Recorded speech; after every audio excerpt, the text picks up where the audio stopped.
After clause 77, amendment 176, Lord Moylan.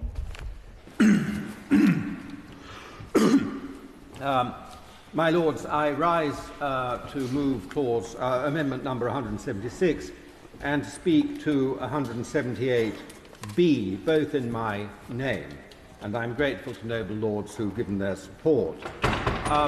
In the course of discussion of this bill, we've had much debate on the question of the powers of mayoral authorities and also the question of balance between those upper-tier local authorities, regional authorities, mayoral authorities, and those lower down the chain.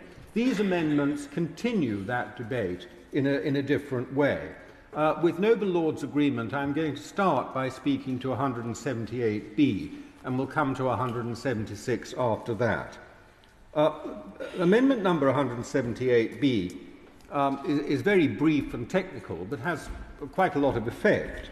It amends the Greater London Authority Act to allow the Assembly to amend the Mayor's budget by an absolute majority, not requiring the two-thirds majority as now. Although it's drafted to apply to London, the point, if granted, would have a wider effect because, of course, there are other metropolitan authorities, mayoral authorities, which have similar arrangements for the scrutiny and passing of a mayoral budget.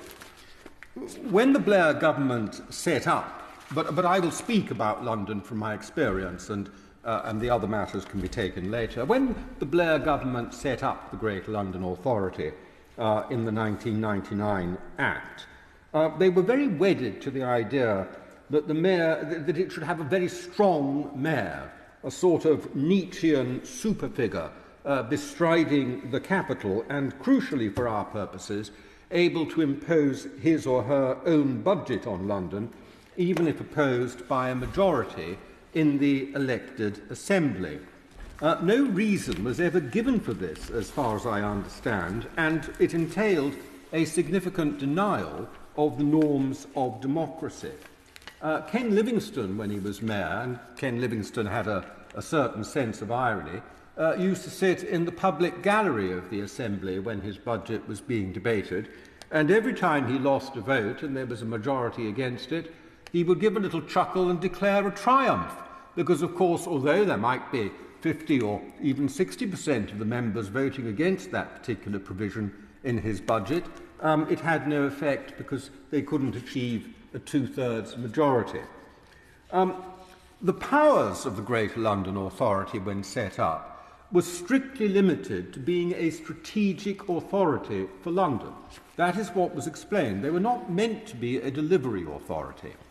The Mayor did operate 4 functional bodies in addition: Transport for London, the Metropolitan Police, the Fire and Rescue Authority, and a body called the London Development Agency. And although the architecture around the Development Agency changed slightly later, that position remained. But the powers of the Mayor have increased very significantly, and as the government has made clear in discussion on this bill, it's the intention to increase the powers of mayors in other parts of the country as part of their devolution and levelling up approach. And so what we're seeing is that mayors are accumulating more powers and larger budgets. The Mayor of London, for example, is now responsible for the housing budget for London, which is billions plus. And these are being accumulated, but the co-decision and scrutiny functions that go with that power are not being kept up to date.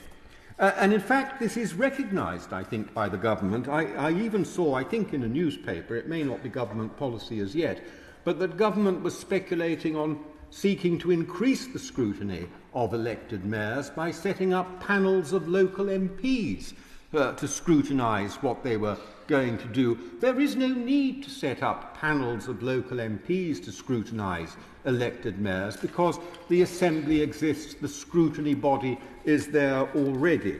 What it needs is empowerment, and that is what this amendment does. And so, although it is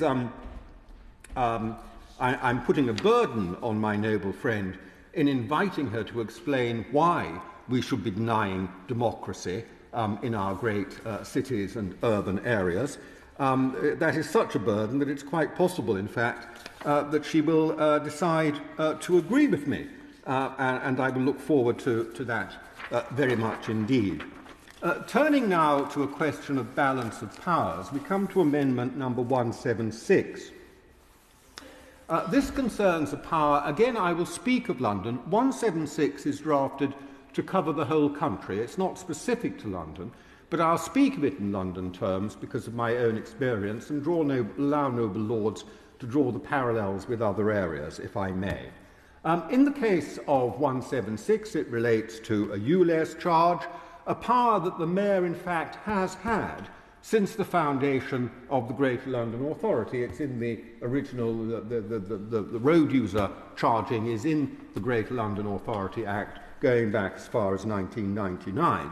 But the expansion here is in geographical terms.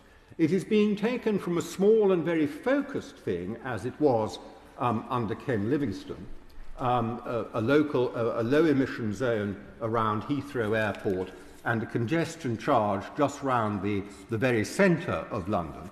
It's being expanded not only to include inner London, which has already been delivered, but also to include outer London as well. That is the current proposal, into areas that are wholly different from inner London, areas that are best understood by their own elected councils, and yet they have no say.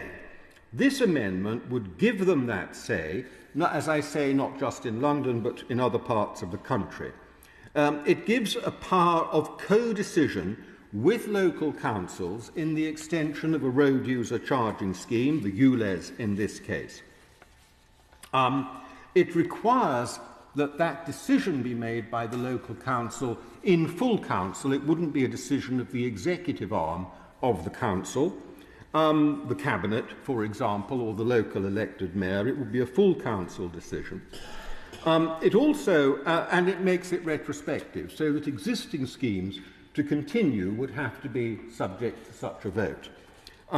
It also ensures that local councils have regard to their air quality duties under the Environment Act when making their decision, because nobody is in favour of poor air quality.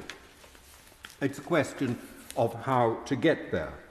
My lords, Londoners and those in adjacent counties, of course, value clean air and healthy air, but they are groaning under the burden or the proposed burden of a rushed ULEZ, one that is imposed during a cost of living crisis, a scheme that has a wholly inadequate scrappage support scheme attached to it, and one which in large parts of outer London is not strictly necessary because of their very different characteristics from inner London. They're almost rural characteristics, and this is evidence from TfL's own impact assessment of what the ULEZ is going to achieve.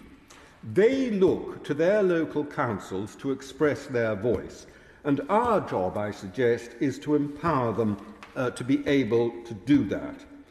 This measure has support from members of the Liberal Democrat Party and Liberal Democrat councils.